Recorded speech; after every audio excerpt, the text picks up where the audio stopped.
if the smallest army in history could defeat a massive empire, what if simple faith alone could turn paralyzing fear into an unstoppable victory? Imagine standing before 135,000 enemy soldiers, and your entire army is just 300 men. This isn't a Hollywood script. This isn't just a legend.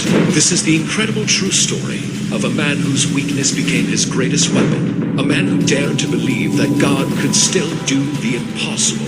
This is the story of Gideon.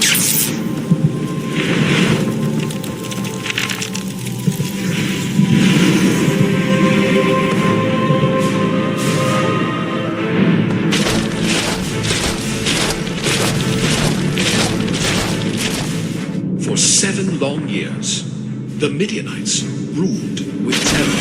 They came like a swarm of locusts, devouring everything in their path. Fields were burned, villages destroyed, and families were forced to hide in caves, clutching their children as enemy raiders swept across the land. Everywhere you looked, there was fear.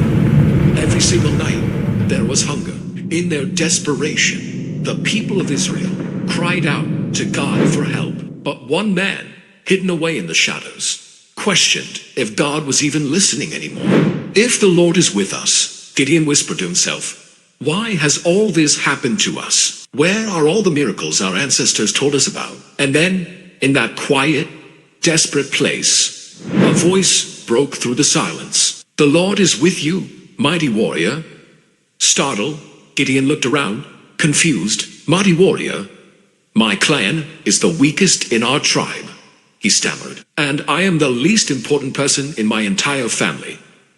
But the voice spoke again, firm and clear. Go in the strength you have. I am sending you. You will strike down all the Midianites, as if they were just one man. In that moment, the trembling farmer became a chosen vessel. God didn't see the man hiding in fear. He saw the warrior buried deep within him. That very night, Gideon built an altar to the Lord.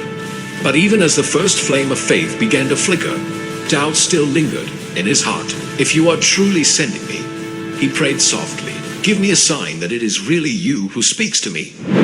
He laid a fleece of wool on the ground and said, if the fleece is wet with dew in the morning, but the ground all around it is dry, then I will know that you will save Israel through me. Morning came. The ground was bone dry. The fleece was soaked. Water poured from it like a small river. But still, Gideon hesitated. The fear was real.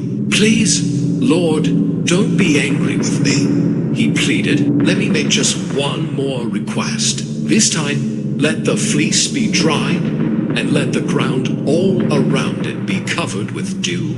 And once again, God patiently answered. The fleece was completely dry. The ground was wet, and Gideon's trembling faith began to grow firm. Now, the time had come for war. Gideon gathered 32,000 men. But as they stood ready for battle, God whispered something that seemed absolutely insane. The people with you are too many. Too many against an army of 135,000. Yet God said, tell anyone who is afraid to go home. And that day, 22,000 men turned back. Only 10,000 remained. But God spoke again. There are still too many. Down by the water, Gideon watched as his men drank. Some knelt and buried their faces right in the stream, while others scooped water with their hands, their eyes alert, scanning the horizon. These 300, said the Lord, who drank with their hands, I will use them to deliver Israel. Gideon's heart pounded in his chest. 300 men against a sea of soldiers. It was impossible. But he obeyed, because he was learning that this battle wouldn't be won by numbers, but by the God who multiplies faith. That night, fear crept back in. Gideon looked out over the valley, where the Midianite camp stretched out endlessly, their campfires glowing like stars scattered across the earth. And again, God met his fear with mercy. Go down to the enemy camp, the Lord said, and listen to what they are saying. You will be strengthened to fight. Gideon crept through the darkness until he came near a tent where two enemy soldiers were talking. "I had a dream," one said, his voice trembling. "A loaf of barley bread rolled into our camp and struck a tent so hard that it collapsed." His companion replied, "This can mean only one thing: the sword of Gideon. God has given all of Midian into his hands." Gideon froze. Those words echoed in his mind. Tears filled his eyes. He fell to his knees right there in the darkness and whispered, "Lord, you have spoken. Your word is enough." He returned to his tiny camp, filled with a faith that now burned like a wildfire. "Get up," he cried out to his men. "The Lord has given the Midianites into our hands." And so, under the cover of midnight, Gideon divided his 300 men into 3 companies. Each man carried a trumpet, an empty clay jar, and a torch hidden inside it. "When I blow the trumpet," Gideon commanded, "you do the same all around the camp, and shout with me for the Lord and for Gideon." Then, in the dead stillness of the night, it happened. The sharp blast of a single trumpet split the silence. Then, 100 jars, 100 flaring torches, then another 100, and another. It was like wildfire. For the Lord and for Gideon. They all cried. Panic exploded in the enemy camp. Midianites stumbled out of their tents into pure chaos. In the darkness and confusion, they thought they were surrounded by a vast army and began turning their swords against one another. By dawn, the once mighty army was fleeing in absolute terror. The enemy who had brought Israel to its knees was now running for their lives. 300 men, no swords, no armor, just faith, obedience, and the undeniable hand of God. When the dust finally settled, Gideon fell to his knees again. "Lord," he whispered, "it was never our strength. It was always yours." The victory of Gideon wasn't about numbers. It was about the power of surrender. God took fear and turned it into courage. He took weakness and made it a weapon. He took one man who said, "I can't," and proved that with him, you absolutely can.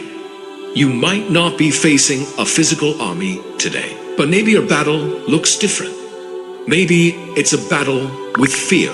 Maybe it's a health crisis. Maybe it's a voice that keeps whispering, "You're not good enough." And maybe, just like Gideon, you've been hiding your strength behind your fear, wondering if God even sees you. He does, and he's calling you, because God doesn't need a crowd. He just needs your faith. When the odds feel impossible, when your own strength is gone, that's precisely when God steps in and says, "Now, watch what I can do." Faith doesn't ignore the odds. It defies them. It doesn't wait for all the proof. It moves before the miracle. Gideon's story isn't really about bravery. It's about trust in a God who specializes in turning the least likely into the most powerful. So when life tells you that you're too small, too late, or too weak, remember Gideon, because the same God who gave victory to 300 men still fights for you today. And if he could use a fearful farmer to topple an entire empire, just imagine what he could do through your faith. When the world says you're outnumbered, God says you're more than enough. When fear says you can't win, God says, "I already have." And when your heart whispers, "I'm just too weak," he whispers back, "That's exactly why I chose you." With God, even the smallest light can scatter the greatest darkness.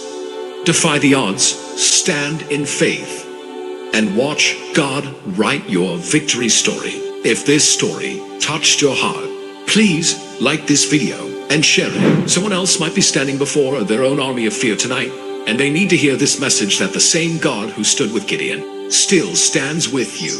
Thanks for watching, and don't forget to subscribe for more stories of hope.